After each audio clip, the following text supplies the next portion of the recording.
మరి ఉత్తరం చూద్దామండి. ఈమెయిల్ ద్వారా పద్మ రాస్తున్నారు. దేవతార్చనలో యజ్ఞ యాగాది క్రతువుల్లో ఏ ఏ వేళ్లను ఉపయోగించాలి తెలియచేయగలరు అంటూ రాస్తున్నారు.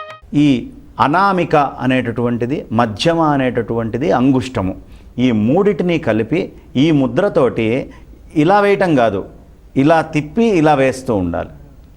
ఏది పూలు కానీ లేదు మనం ఏవైనా వేసారు. ఇది మనం శృంగేరి జగద్గురువులు స్వామివారికి నిత్యం పూజ చేస్తారు. చంద్రమౌళీశ్వర పూజను మిగతా పీఠములో ఆరాధన చేసేటప్పుడు వారు ఇలా తీసుకొని ఈ పూలతోటి అలా వేయటం కానీ ఇలా వేయటం కానీ అది చూస్తూ ఉంటే అసలు మైమర్చిపోతాం. ఆ పూలు వారు వేసేటప్పుడు కూడా మనం గమనిస్తే ఎక్కడ ఏ దేవతకి వారు పూలు వేయాలనుకున్నారో ఖచ్చితంగా ఆ పూలు అలా వెళ్ళి అక్కడ కూర్చుంటాయి పీఠం లోపల. ఇది చాలా అరుదుగా చూసేటటువంటిది. మనం గనక శృంగేరి వెళ్తే కేవలం ఆ పూలు వేసేది చూస్తూ రాత్రంతా గడిపేసేయచ్చు. అంత వైభవంగా స్వామివారి అర్చన ఉంటుంది. ఆ పూలు వేసేటప్పుడు ఎంతో శ్రద్ధతోటి వేస్తారు. ఈ పూలు ఈ 3 వేళ్లనే వాడాలి. ఎందుకు ఈ 3 వేళ్లనే వాడాలి అంటే ఇది పరమాత్మకి గుర్తు, ఇది జీవుడికి గుర్తు. అందుకనే మనం శంకర భగవత్పాదాచార్యుల వారిని కానీ లలితాదేవిని కానీ ఇతరులను ఎవరైనా చూసినా ఇలా చిన్ముద్ర వేస్తారు. దక్షిణామూర్తిని కానీ ఏం చెప్తున్నారు వాళ్ళు అంటే, నా హృదయము లోపల జీవ బ్రహ్మాత్మ్యైక యోగములో ఉన్నాను అంటే ఈ వేలు 2 పెట్టి జీవుణ్ణి బ్రహ్మని ఒకటి చేసి పూర్ణస్థితిలో ఉన్నాను అని మనకి చూపించటం.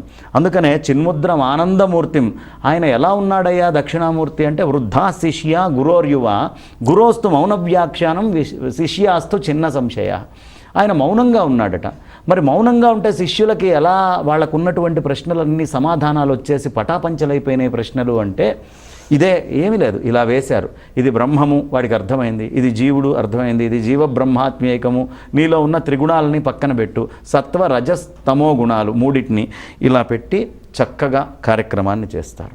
ఇక్కడ జీవుణ్ణి పక్కకి పెట్టి నేను చేస్తున్నాను అనేటటువంటి అహంకారం ఏదైతే ఉందో ఆ అహాన్ని పక్కన పెట్టి ఈ 3 వేళ్ళు తీసుకొని మనకి రజోగుణము తమో గుణము తీసుకొని సత్వాన్ని జీవుణ్ణి ఓ దగ్గర ఉంచి బ్రహ్మాన్లోకి ఈ 2 గుణాలని లీనం చేసి అంటే బ్రహ్మార్పణ దృష్టితోటి బ్రహ్మ పూర్ణమద పూర్ణమిదం పూర్ణాత్ పూర్ణముదచ్యతే పూర్ణస్య పూర్ణమాదాయ పూర్ణమేవావశిష్యతే.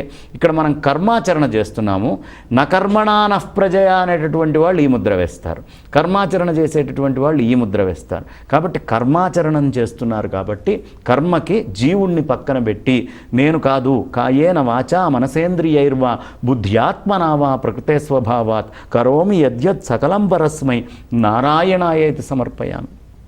తత్సత్ పరమేశ్వరార్పణమస్తు, తత్సత్ బ్రహ్మార్పణమస్తు అని చెప్తాం కదా, అదే ఇది. ఈ జీవుణ్ణి పక్కన పెట్టి వేసేటటువంటి ప్రతిదీ జీవభ్రాంతి లేకుండా కేవలం చేస్తున్నాం. అందుకనే మీరు చేసేటప్పుడు శృక్సురువాలతోటి అగ్నిహోత్రంలో ఆజ్యం వేసేవాళ్ళని చూస్తే శృక్సురువాలు తీసుకొని వాళ్ళు ఆజ్యాన్ని ఇలా వేస్తూ ఉంటారు స్వాహాకారాలు చెప్పినప్పుడల్లా. కుంకుమతోటి అర్చన చేసేటప్పుడు కూడా ఇంతే చక్కగా అంటే ఇలా చేస్తూ ఉంటారు. ఇలా కూడా చేయొచ్చు, ఇలా కూడా చేయొచ్చు. కుంకుమతోటి అర్చన చేసేటప్పుడు కూడా ఇలా ఈ 2 ముద్రలు దోషం లేదు. కాబట్టి ఇది చాలా ప్రధానమైనటువంటిది.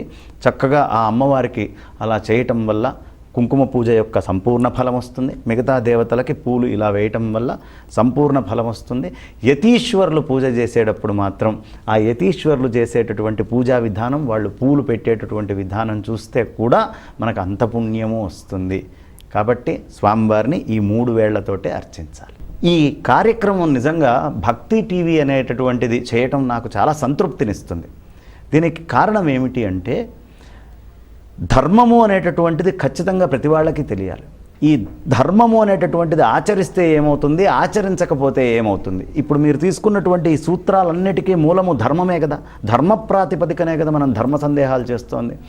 రామచంద్రమూర్తి అడవులకు వెళ్ళేటప్పుడు కౌసల్యాదేవి దగ్గరికి వెళ్ళారు. వెళ్తే కౌసల్యాదేవి అంది, నాయనా నువ్వు నియమము తప్పకుండా నిత్య నిరంతరము ధర్మపాలనను చేస్తున్నావు కాబట్టి, ధర్మాన్నే ఆశ్రయించి ఉన్నావు కాబట్టి ఆ ధర్మమే నీకు రక్ష, ఆ ధర్మము నిన్ను రక్షిస్తుంది. ధర్మో రక్షతి రక్షిత. కాబట్టి నువ్వు ధర్మాన్ని నియమం తప్పకుండా ఆచరిస్తే ఆ ధర్మం నిన్ను రక్షిస్తుంది అని, ఆ ధర్మాన్ని నిజంగా భక్తి టీవీ జనాలందరి దగ్గరికి కూడా తీసుకొని వెళ్ళటం చాలా ముదావహము, చాలా గొప్ప విషయము. ఇది అందరూ కూడా చక్కగా శ్రద్ధగా విని ఆచరించి పరమాత్మకి సన్నిహితులు కావాలి అని మనస శిరస ఆ పరమాత్మని నేను ప్రార్థిస్తూ ఉన్నాను.